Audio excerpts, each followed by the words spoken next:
There.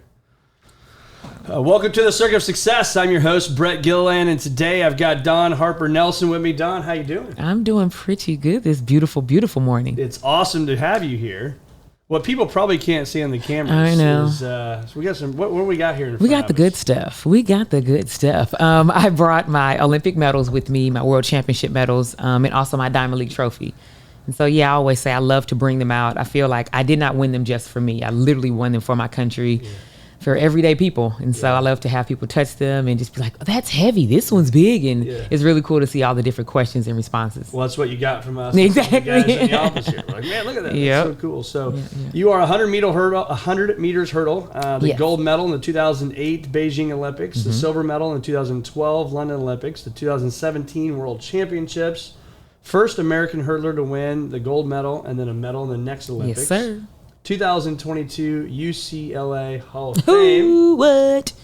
6-time. This is what I couldn't believe. 6-time. I know it's high school, but 6-time IHSA state champ. Yes. And one year you didn't even get to race because you blew out your knee. Yeah.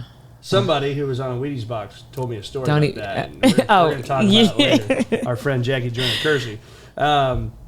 And then also Dana Howard. I got to say, what's up to Dana? Absolutely. He's the one that introduced the two of us. Absolutely. And so happy to be here. But if you can, Dawn, what has made you the woman you are today? Because you don't just wake up and have all these medals in here. So if you can, kind of tell us that. What's that story? That's a good question because I always say, typically you see in quote unquote the end product. You see me today. There's so much life and so much that went behind that. Oh man, a huge chunk of that is family for me. I am just family. Like if Dawn/family, like that's my name, right? Growing up, an example, even when I won the Olympics, the first thing they said is, what's the first thing you want to do when you go home? And I said, have Thanksgiving meal at my Aunt Lassie's house with my family. Like that is just family for me. I had a pretty good upbringing with my parents. My parents did get divorced, so that obviously plays a toll on you as a kid. But to be honest, my mother was very strong, and you're still worth it. You still have worth. But then being grounded in church, my faith is huge for me. Through all the ups and downs, I always knew that God had a plan, has a plan. And then just kind of understanding that you're going to go through ups and downs, and that's okay. But as long as you learn from them, you always have your family that backs you. But just go out there and just give it everything you have. And so it's just such a loaded, but yeah. Do you, and I mean, anybody can say that, right? Give it everything you have. Obviously, you got to have some God-given talents. Absolutely. We were joking about racing in the parking lot. Right. Obviously, you still kick my butt. But what was it about you that said, okay, I may be just a little bit different than that girl next to me? But would you say it's more physical or more mental? The mental I think was the bigger part of it, right? Physical, you just got to have something in the tank. Right. It's just, you got a little bit of genetics that, there. But I think when I said give everything you have, for me, what that means is I'm not okay with regrets. I'm not okay with saying, well, I could have, that just boils my blood. And so from a kid, I've always been like, no. Even though I would go to the state meet and be undefeated, my understanding was always on that day, it could be anybody's day. And so you have to leave it all out there. So if I do get beat, they were better on that day. It was not because I gave them anything. And the funny part is with that, like I said, it just plays into my life because just jumping ahead just a little bit, literally, Jackie Joyner Kersee, when I met her, she was very clear in saying, I do not care what anyone has done every single day up until today. On today, you have to beat me. And so she told me that, and I was like, you are so right. And so, that's just kind of how I feel like I've lived. And mentally, though, over time, I'm a monster. I have built up to be a monster, especially on the track. I truly believe I can take down any giant that would step on that track beside me. I don't know about you two, but I believe that, don't you? Just from already what she's saying. So I've had the pleasure of being around Jackie numerous times, and one of my favorite quotes, she says, I didn't train to be second best. No, listen, because who dies every day? Because under Bobby Kersee, you die you question life. You're like, I'm paying Kersee, her husband, absolutely, and your trainer, and my trainer. My coach. You're like, I'm paying him to kill me. Yeah. That's literally his job, is to go home, stress, worry. What does Dawn need physically, mentally, to get her on top of that podium? Yeah. And every day he found a way to make you feel like, I thought I was ready, but I'm not ready. And so, yeah, I totally agree with that. You gotta break it down to build it back up. No, literally. And by the time you're built up Bobby standards, no other coach has done what, they've prepared you to do. No, that's amazing. Tell us what you've learned. You traveled the world. When I was doing my research, it seems like you've been like in every country. It feels like it sometimes. So what have you learned about just life, about the world, by traveling through the world through sports? Oh my goodness, there's so much out there. You think you think you have a way of understanding how life is, and then you step into someone else's culture and you're like, oh, I thought my life was beautiful, or I thought these things. It's like, there's so many things out there. And so just not being stuck in your own bubble, being open to accepting and learning from others, experimenting on different foods, right? Yeah. Just being someone that wants to just absorb things. I think that that's kind of big for me, just realizing that beauty is everywhere, and it's not just how you've defined it. It looks many different ways. And it's got to be different, right? I grew up in a small town. You grew up in a small town. What would you say, coming from East St. Louis, and there's so many phenomenal people in East St. Louis, that I think I was just having this conversation with Dana the other night. It's like, I don't think he understands. You probably don't understand either. Like, the people you've grown up to idolize and watch. Like, I didn't grow up with those people. Like, you start naming Dana Howard, Brian Cox, Marco Harris, Conzo Martin, all these people, right? Jackie Joyner Kersee, and the list goes on and on and on. And so what was it about you, about East St. Louis, and expectations that also maybe helps? That's exactly right. Expectations. So in East St. Louis, we say we're the city of champions. And from the outside, so many people are like, it's ghetto, it's all these things. Yeah. But within East St. Louis, the adults that were around me looked at us and said, don't you dare define yourself that way. Coach Nino Fennoy, who was Jackie Joyner's coach, high school coach, and also my high school coach and summer track coach, the things that he would tell us we could do, the way that he spoke life into us and demanded that we believed in ourselves. Sometimes, we talk about this today, we're like, he is just tripping. Like, there's no way. He just always like, better. And you're like, that was pretty good for today. And it's like, no, better. As young women, you got to go out to the world, and and it was just like, we get it. He was always, he was just kind of relentless with it. And so I think that was very helpful when you did finally face a situation where it was the complete opposite. You're like, well, I've only heard my whole life of you are, instead of can you. Yeah. And so they weren't beating you down, telling you all the things you did wrong. Man, it was the total opposite. Which is, I think, a big note for parents, right? Yes. Now parents, you've got 2 kids, I've got 4 kids. They talk about that drive home from the baseball field or the soccer field or whatever, how important that is, right? Yep. I think that's probably a big thing for us to learn, is the I cans. Absolutely. And then the speaking into them on the days when you see their shoulders are slumped, right? Where you're like, it was a huge defeat. Like one where you, like at first they were like, we got this. And then, because it won't always be perfect. Yeah. The times you're driving home and it's silent and they're like, if I don't want to talk right now. And you're like, okay, I'll give you a moment, but we're going to address the elephant in the room of this failure that you feel. And I think just speaking life into, because it's going to happen again. And when it does, they can fall back on, man, and even if it, like, they feel like no one else, they're like, my family, right? Like, that's, my family believes in me. My family never saw, when I felt like I was at my worst, my family never saw that part of me. They only saw the greatest. Yeah. So do you think that the struggles you've had, because I texted Jackie and I said, hey, I'm talking to Don tomorrow, and I said, what do you think, right? Yeah. And so she said, I paraphrase here, but that you had an injury in high school that would have ended most people's careers. Yeah. Okay. Yeah. And so I think that was your sophomore year, right? So your sophomore year of high school, won it your freshman year. Sophomore year, obviously you're thinking you're going to win it. Absolutely. You have this season career-ending injury. What did you learn through that struggle? How bad I wanted it. I learned that because, like you said, the thing was like, we don't know if you'll ever run as fast again or if you'll ever be as good. And for me, I was shocked and devastated. It's just not heavy enough words to kind of understand how I felt, because I started to believe that I had what it took to go to the next level. And I'm like, you're telling me that it's ending here. Did they tell you that it was going to end, like you're done? Yeah, they're like, it's like, this is something that people really don't like for your sport. They don't come back from. And I'm like, well, you're 16 years old, literally, 16. And what was also hard was my freshman year in high school was the year that they first merged Lincoln High School and East St. Louis High School. So it was the first time they had was the freshmen that would be a chance to go to state. So the first time someone could win 4 years in a row. So because high school is 10th, 11th, 12th, 3.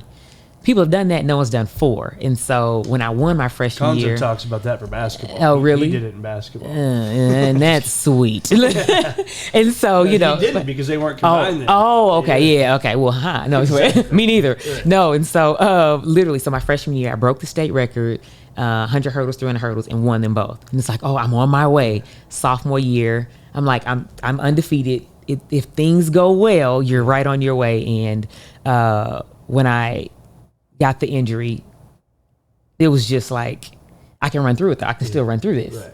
But the body's still the body. You're still human. Yeah. Like, as much as you put in all this hard work. And like my physical therapist, he even went to state with me and my family. And I'll never forget, I ran the rounds, but they're like, her leg is not going to make it through 4 more of these rounds, because I had 4 races. And they made the decision in the back of the truck that we had the truck up, the hood up. And I'm sitting in the back, and they tell my parents, she can't run, she's done. And I cry my eyes out, and I'm like, just let me do the 100 hurdles. So I begged to run the 100 hurdles, and my parents were like, she's crazy. And I'm looking at the doc like, I can do it. And they let me. And I remember being in the blocks where I couldn't bend my knee. And when the gun goes off, I'm like, go, girl, go. The way that I lost that race, my mother and father say, you could have sworn that everything was perfect conditions. And so when I cried so hard, it was just like, life is over. And the thing is as an adult, you can look back and say, like, we all know that state meet is not the end of the world. Correct. But the problem is exactly in that moment. And that's why I say, when we talk to our kids or we talk to just someone going through something, you can't look at your life and other things going on. It's for that person in that moment. Literally, I felt like everything was out the window. Everything, nothing else mattered, because life was over. And like I said, in that moment, it made me realize, if I do walk, run again, I will never take this for granted, because it was just a little hiccup. I will never, if I ever get a chance to go to college and run, oh my God, I will never, and I remember the journey of therapy going back. It was almost like you could put on me some Rocky music. I was ready. It was long. It was hard. But I had a team to get, like Coach Fennoy and my physical therapist, the way that they worked together, and my mother, bless her little heart, she's like, whatever they say do, we're just going to do. And I was doing extra workouts on my own in our driveway. It was, so I tell a lot of parents, how they're like pushing their kids. Yeah. You'll know if they want it. You'll know if they want it. That's exactly where my mind was going. You wanted it. I wanted it bad. Yeah. So failure can go one of 2 ways. Absolutely. Right? When you get struck with bad news or a bad thing in business happens, and people can either cave and go get home in the fetal position, or you can rise up. Yep. Right? And I always say, though, take that moment. It's a devastating blow. Sometimes people just brush it off, and sometimes it's that hard where you can give yourself a little second, cry, be devastated, because you wanted that part. You wanted that dream. It didn't happen, but it's not over. My thing is, don't stay there. Yeah. Right. So solid. Yeah. If I followed you around then and now, and I always love people that got to your level of just the daily habits that I would see. So what am I seeing? Let's talk now, because now we're retired, right? Yes. We're done running. Yes. But what are the daily habits now? But then also, if you could think about what were the daily habits when we're trying to be at the peak, right? Win for our country. What are you doing? So something that I just feel like my life will forever flow this way. I'm a planner. Okay. Like a habit is, my day, it has to flow a certain way. I'm not so much of like, something else happened, how do I put that into the 10 o'clock hour? But if I know that I have these things I'm doing the next day, I've already thought of, I'm getting up at this time, I eat at this time, I get dressed by this time, I'm getting the kids ready at this time. Like my clothes are still laid out the day before. Even at track practice, my training partners would laugh at me and they're like, you match every day. And I'm like, well, Nike gives us gear that matches for every day, right? Instead of like, why am I putting the pink with a blue bottom? It's like pink and pink, honey. Right. And so that's kind of how I am with my girls. I'm a planner for them. I plan. My husband, he has something to do. I'm like, oh, babe, he's just like, oh, I didn't think about that. I'm like, here's that. I already thought of, what you would need for this time. I am I'm a plant, but I think that's the biggest thing, because for me, when it came to trying to be on top of the podium, there are so many things that could fall through the cracks because you're like, oh, I know tomorrow I have it. No. Yeah. But that's at 3. But you have to be by the bus at 1:30. Yeah. So what do you do before 1:30? Because before you do that, that'll throw off your 3 o'clock. Yeah. So that's huge for me. And then it helps you relax and breathe though. If your day is planned, you're not like, okay, by 3, I gotta, no. Yeah. Wouldn't you say that you've also, the visuality, you've already thought about it, right? Yeah, thought and written it out. So I'm a writer kind of as well. And so, like I said, the bus leaves by 1:30. Then I've written out, I woke up at 9, I ate by 9:15, I did. That's just how I've flowed. I think I always call it in the business world boringly consistent. Okay. And so, you'd see those journals over here, I got all these journals here. I mean, for 15 years, I've written down my life. Yeah. Right? And I think that's important for us, whether you're in the business world or the track world or whatever, or parent world. I think we got to do that because in our minds, when you write it down, it's kind of like that brain tattoo. Yes. Right? It's already happened. I agree. And it gets you there. And I think, too, to your point of even the clothes matching, I think there's an emotion out of there that takes some work, some brain power the next morning to even think about it. Boom, put it on, let's go run. Totally agree. To think. Yeah, totally agree. And then before you know it, you're like, oh, that one top I thought I was going to wear is dirty. And this is strictly track related. All of a sudden now you're 5 minutes, 10 minutes behind. Well, my race sometimes will go off at 9 o'clock at night. I cannot show up at 9:01. I do not have the luxury of getting to the call room at 8:30 when I was supposed to be there at 8:25. Right. Where they're on the track at 8:30 and like, you missed your race. Yeah. So for me, that's why it comes down to things need to be laid out because I do not have, my race is 12 seconds long. Yeah. So my brain also operates that way. I don't have the luxury of being a second off.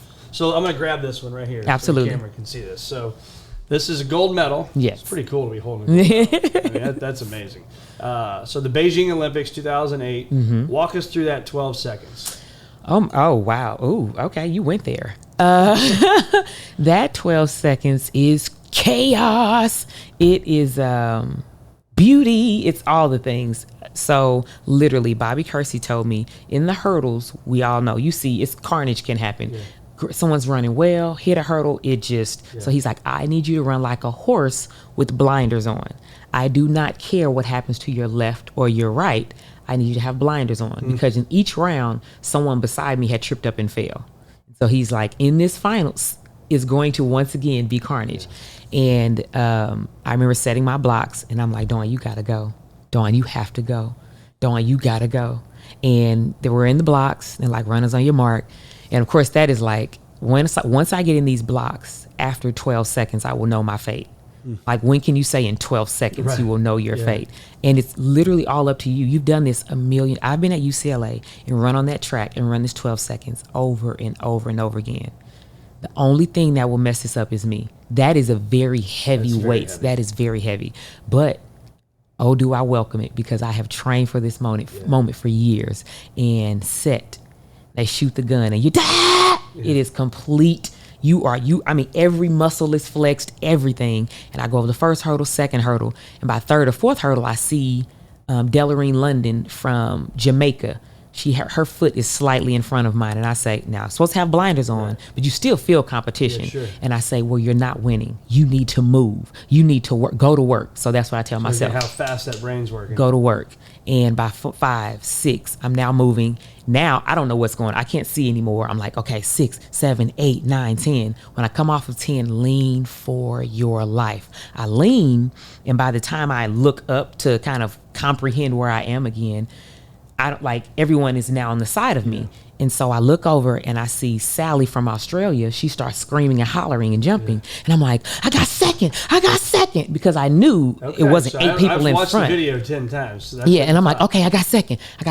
And now Priscilla Lopes from Canada is screaming, I got third. Now I got third, because they're hugging and jumping. Right. I got third. Oh my God, I'm on the podium. I'm on the podium. I am on the podium. And then my training partner, American partner, Damu Cherry, comes over. She's like, no, Dawn. Because she could tell my reaction was not a first place reaction. And she's like, no, Dawn, you won. And then that's when I collapse in her arms. Yeah. And it's just like, what do you mean? I can't comprehend. I say, what? Over and over and over again, because it is, it's unreal. It's like, oh my God. Because what you're thinking is in this moment, the world, there are so many people in this world that whatever your dream is, you want it so bad. You have cried and prayed like, God, I swear I'll never, oh my God, if I. And he thought this little girl from East St. Louis, with all that winning would come with, he thought that I could handle that. He said, all of your wants and desires in this moment, you can have it. I could not comprehend that I was the best in the world. And it was all of the sacrifices, all of the everything. It was just like, my God, I thank you. My God, I thank you. That's why I say I will never take it for granted. Because, and I'm talking about all hopes and dreams, not to be on the podium. There are so many people that want to be a lawyer, something happened and they couldn't. I mean, wanted to be married, something happened and they're not. This dream is, they say you have a better chance of being struck by lightning than winning the Olympics. You know, that to me, that's mind blowing. Yeah. So now they bring this, and you're standing on the top of the podium. They put this bad boy across your neck, and they play our national anthem. Tell us about that. That I will never forget, me saying all of my sacrifices, not eating Haagen-Dazs strawberry ice cream. Oh my goodness, I love that ice cream. All the times that I didn't go out or do this and that, and I'm like, it was all worth it. Because so many times you're like, oh, was it like, didn't pan out? It's like you still learned a lesson, but it was a tough lesson. No one wants to learn that lesson. But no, I didn't have to learn a lesson. I was like, the lesson is that, yes, sacrifices, absolutely, they do pay off. And I'm thinking, they're playing. The flag is being, I was praying for this moment. The flag is being raised. My country is being honored because of my efforts. This girl from East St. Louis, the city of champions, has put us on the map again. We are the city of champions. It was, I don't know if I've ever had so many chills in an interview, man. This is amazing. Absolutely amazing. And so, I think October 6th was named Don Harper Nelson Day, wasn't it? That's weird too. Yes, have your own Illinois is October 6th. Yeah, that's my son's birthday, so I'll have to remember that now. Well, there we go. We'll celebrate you as well. And so I think when you talk about that, the sacrifice, what I'm always blown away by for Olympic athletes is it's the time of commitment, right? And I mean, all athletes, you got to be in peak performance and all that stuff. But I think an Olympic athlete, you only get to perform for. How many heats did you have plus the Olympic run? So you have 3 or 4 heats. So what is that? 48 seconds. Exactly. Literally. Literally. So you put it together. So think about that.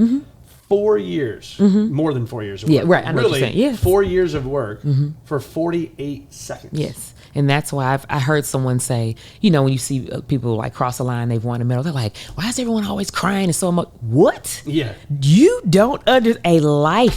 Lives have been sacrificed. Like all the moments, all the Thanksgivings that I love with my family. I didn't live in Illinois because the best place for me to be would be California to train with Bobby Kersee at UCLA, no other place. All family reunions, get-togethers, my niece being born, everything. You miss everything. Yeah. That is what the emotion is. It is, I missed everything. You know what I mean? Like not married, no kids, all these things that a woman, I would love to, not yet.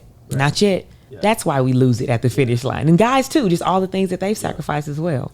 So now let's fast forward to today. Okay. And obviously still in great shape. So what are you doing now to stay mentally and physically in the game? As a mom, you're speaking, you're doing all sorts of stuff now. What's the purpose? What's the plan today? Oh man, the purpose and the plan is give back. Like, it is to continue to grow, but right now I am enjoying giving back. So a huge part of what I do is my husband, he's a high school math teacher, but he's also the head track coach at Belleville West. Yep. So him being the head coach, of course, I'm like, well, I'll help out a little.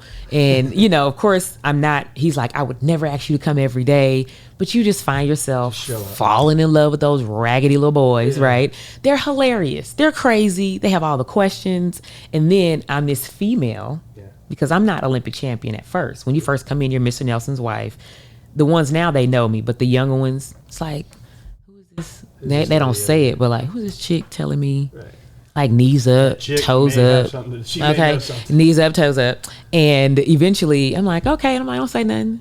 I'll tell them about me in a second. And then the other boy's like, do you know? I'm like, shh, don't tell them. And then I'm like, no, let's go ahead and warm up, because I'm about to bust you up. Like, you got all the questions. You think I don't know what I'm talking about. And it is awesome. Oh, listen, I have to, because you still got to every now and then whoop on some people, because people want to race you. And but no, it is fun, because now you get to just all the things that you've went through, the times that you cried and you're like, what is this for, God? When will I ever need this lesson? I didn't ask for that. It's like, oh, this little kid's over there crying, and I'm like, okay. And then you talk to them, you just see the light bulb go off, and they're like, oh, okay. So that, and then, I've been to a bunch of universities now. I do consulting work with universities, talking to the athletes, and they're just like, thank you. Like, and I'm like, I never thought that this experience could help someone in the way that it has, to, like I said, for them to continue to believe in their dream and to go forward. And then I enjoy people. I'm a people person. So it's been really nice. Awesome. So awesome. What would you go back and tell yourself if you could go back to maybe the 2000 and so the Olympics was 2008 and 2012, but what would you tell the 2004, 2005 Don Harper Nelson? Okay. I would tell her that your opinion is the only one that matters. Like, yes, you have your support group, right? Yeah. But your opinion is the one that matters, because in this sport of track and field, it is very much a what have you done for me lately? And so what you start to do is warp your opinion on, well, this last race, okay, I did good, but I didn't do like I want. And am I worth this? Because each race, you're proving yourself over and over. And if a race doesn't go well, you feel like absolute crap. And so now the next race, you're like, I got to prove. What are you proving after you won? Like, you sound, not even saying after you won, but after I won the gold, you literally find yourself trying to prove yourself.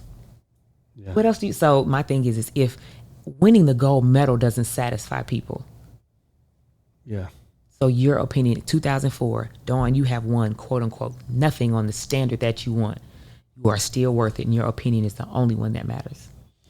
I'm writing down a question I'm going to ask you here in a minute, but and so that does, so there. I made a post yesterday and I said something like your vision, what I believe, right? My vision there has to be more belief in my vision and what we're going to do and what we're going to build than anybody else's doubt. Yeah. Oh, because imagine saying, hey, I'm this little girl from East St. Louis. I'm going to go win the gold medal in Olympics. Oh yeah. Well, 99 out of 100 people are going to say you're crazy. Absolutely. Right? But your belief has to be greater than their doubt. So how did that play out in your life for you? Oh, man. How it played out is there's a really good example, and I love it, because my uncle was in the barbershop when I went off to UCLA, and this guy told him, does not know me. He told him, oh, I bet you money she's not going to make it past her first quarter. Oh, boy. And I told my uncle, he will pay you that money. And he had to pay up that money. And so just that example of how does that play out in your life, people will openly say, sometimes you deal with like you think and you've kind of heard someone tell you someone said. Yeah. It's like, no, people will openly say this to you of, especially sports stars, right? They put it in the newspapers, they put it on social media. Everyone has the right to just speak their mind. Yeah. And now it's on my phone. So it's right there in your face of you win a race like, yeah, but she didn't do or she's not good enough. Yeah. She won't be able to do it in a month. She won't be able to do it next year. Can she? Just in your hand. Yeah. Did you read that stuff? Sometimes it did, and it got to me, and that's why I said your opinion. But it's, how do you not read some of the stuff? Because within that stuff is also your supporters. Right. And so you have those messages, but then you have like 100 of like, oh my God, Dawn, you're so inspiring, and thank you so much, blah, blah, blah. And you're like, you're trash. Oh gosh, woo, woo. Like, how did that jump out? But it is, but you have to find your, like, okay, how do you let 50 out of 10,000 bother you? Yeah. So how do you find now, and this is the question I wrote down that I wanted to ask, is I had a pitcher that, phenomenal Major League Baseball pitcher for the Cardinals told me one time that the adrenaline of coming out of that bullpen, you got 48,000 people, 50,000 people screaming for you. The game is on the line. Yep. Heart's popping, right? Yep. You can't replace that. No. So now when we're running in the Olympics, how do you replace the adrenaline? Like, how do you find that now to not want to crave more of that? Right. So I think one thing that was helpful, and my husband, thank you for him, Lord, because he was very clear on, do not walk away from this sport until you're done. Because he said, I cannot fill that void for you. And because he knew when we got married at 28, I was like, oh, in like 2 more years, we're going to have kids. We're going to have kids. And he's like, okay. And he just never was like, you said 2. Yeah. And then like 3 years, and then 4 years kind of happened. And then like 5.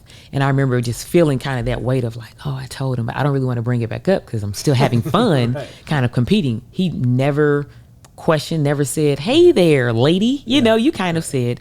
And so I remember I said I was going to retire after 17. And then I told him this, and I made the whole announcement, like, I'm going to retire. And it was after World Championships, and I had gotten silver, and I was like, I'm not done. And I'm like, how do I say this when I've told him I'm going to move home? Because he lived in Illinois, and I lived in California for the first 6 years of our marriage. Oh, wow. So I told him I'm coming home in the 5th year. How do you say actually? And so I remember I was like, babe, so I have, I got something I kind of want to say. And he's like, I know. And I'm like, no, you don't. And then he's like, I know. And I'm like, okay, now I got to say it because he thinks he knows. And I'm like, I kind of want to keep running. He's like, I know. And I was like, what? And he's like, babe, I know you. He was like, you're not done. I was like, thank you. And I started crying like, thank you so much for making sure that and the blessing is I was healthy enough to go until I felt like I was done. And so that helped when I was ready to walk away. My yearning to be someone's mom, to be a wife, like a so-called full-time wife, because you're always a full-time wife, but to be someone's mom was a bigger pull on me than that. But I will say being connected to my sport is very, very helpful. So I still do commentating. And so when I watch, I still jump on my phone every now and then and record myself watching it. And I get all the feels, I get all the but because I still work out, it makes me realize I don't need that action anymore because I don't want to die on the track the way that I had to. I know what it takes to be on that podium. Yeah. That's just a commitment that I'm not willing to make. And so I think for me, that's what's helpful is me understanding that I'm really okay being done. Yeah. That's good. That's great. I heard too, or read during my research, there was this one kid in high school, boy, that you couldn't beat. And so now I'd like to, have you seen where this guy's life has gone? Like, you know anything about this guy anymore? I think he has the best life out here. It's my husband. Yes, it's just the craziest thing that like whose story, I tell them all the time. And we are really like a fairy. Like, I'm like, it sounds crazy because people are like, how are they on the inside? Yeah. We're really like a fairy tale because to be the only girl, and so they put me in with all the boys in 8th grade, and for him to be the one that beats me, and I was like, that boy. I was like, I want to race him. I don't lose. And he said he was really like, but I'm a boy. Why is she so mad? Because I was like, so when are we racing again? And they're like, the race is over. I'm like, no. That was first round. But no. And so just as time went on, our friendship really grew from that. Yeah. And we never dated until we were 27 years old. Oh, wow. So he was always my cute friend, Alonzo. But we were always friends that held each other accountable. Yeah. Like in high school, so we went to high school together, always friends that seriously, like if in the hallways, like, you're supposed to be, and I'm like, dude, like, why are you always telling me, you're supposed to be, blah, blah. Yeah, but it was a fun, serious friendship, and so it was good. That's awesome. Yeah. That's awesome. I love that when I saw that he beat you. I was so mad. Last couple questions here. One of the questions I ask all the time for people is fears. There's fears we put in our mind, right? How many of the fears you put in your mind actually blew up to the magnitude you put them in your mind to be? I have one. Let's hear it. That is You gotta be kidding me. It is a picture, and it's like, I used it. I had to do I did an AHA speaker series at the Stiefel Theater, and I said, this is perfect. It's one of those situations, once again, where I said, when will I ever use this? And I remember thinking, I'm preparing myself, like, okay, I'm going to talk to, this theater. What is going to, like, shock them? And I was like, oh, God, I got it. I always just had this fear of falling in a race, like a major race, though, not like the one. Yeah. And so 2008 in Beijing, I won. Now it's 2015, and I'm the favorite to win Beijing. It's where it all came from. Okay. I already know how this goes. And I remember it was just the talk. I felt like it was finally like, they were like, Dawn's the one. Dawn's the one.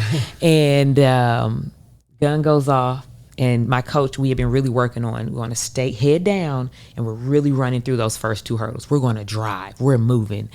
And I remember even in practice, I would do it, but we have hurdle pads on the hurdle. So if you hit it, it's literally foam. So it just knocks it off. You won't hit the hurdle. Yeah. So you just know, oh man, I would have hit. And I remember sometimes I would kind of peek up because it's dangerous to run at a hurdle and not see it. Yeah. And I'm like, but are you really going to commit? And I remember standing at the line. I'm like, look, we're here. I'm like, I'm going to trust you, God. I'm like, too many times, I've questioned. Time is now, know. Right. In the blocks, head down, gun goes off. First hurdle smooth, second hurdle, I'm on the ground. And now I was gone. Everyone now has passed me, and now they're gone. Yeah, you can't catch me. And I'm the favorite to win. Well, you're on the ground. And I remember sitting there, and there's a picture of me. No one else is on the track. And I'm sitting there on the ground, and I'm like, and there's an official on the side, and he's like, ma'am. Now, because the event is going on. Now it's the next heat. And I'm like, I was like, I'm coming. What just happened? That was the most, the thing is, I think it's almost one of those, and it's like, you don't know if God works that way, but it's almost like you need to experience this to know life is not over, because I just felt like if that ever happened, oh my God, I was on the ground. And of course, I understood, this was the second time in my life that my husband's face put in perspective the magnitude of what had happened. And I come around, I'm walking down, and I'm just like, what is going on? And I finally see my husband, and the look on his face of like pure shock and just unbelief was, I was like, oh my God, I did fall. I fell. I mean, I'm scraped up, but it's like his face, I fell. Yeah. And I remember I still had spikes and everything on, and the media is there like, okay, interviews. And I'm like, I need a moment. I can't, keep this together. So I go to the back, I lay on the ground, and I just lose it. And he's taking my spikes off. And I'm just like, I'm putty. Yeah. I am complete putty. But the media is still outside, like, we're waiting on you whenever you're ready. And I think it was Joanna, one of my old training partners, she came over and she's like, you got this. Like, get it together. And I go back out and I do all the interviews. And I get done, and I just lose it again. And now I have to go to the medical tent because I'm jacked up. Yeah. And so they're like and I'm burning because it's just like scars. And it's just like, it was just the worst situation ever. And so, like you said, that was my fear, and that happened. And like I said, sometimes it's okay, have your moment. But I had a race coming up after that. That was the Diamond League Trophy was on the line. So do you carry that to that race? Do you carry that, oh my gosh, the worst can happen? What if it happens again? Well, I went and I won my third one. Love it. So last question for you. This is, I always tell people sometimes, I want you to give your locker room, this is your locker room halftime speech, right? Team's down by 2, intense. Whatever it is you got right now. You got a little boy or a little girl that needs to hear a message, right? And they're going to listen to a Olympic gold medalist give them their halftime speech. What do you tell them? Oh man, this is intense. I want to. Oh, and a rap. No, it's wet. No, it's just it's one of those. For me, I guess like I said, for me, I'm going to understand the gravity of this situation, and I'm telling them what we have not done, what you have not done, is all the hard work. Remember that time you couldn't go out with your friends? You remember? And I'm just pointing out. Yeah. You remember when you couldn't? You remember? You remember that time you were nervous? All that. I'm like, sit in that. Now put that stuff outside, right? Because what we will not do is give them that. You will not give up on your dream right now.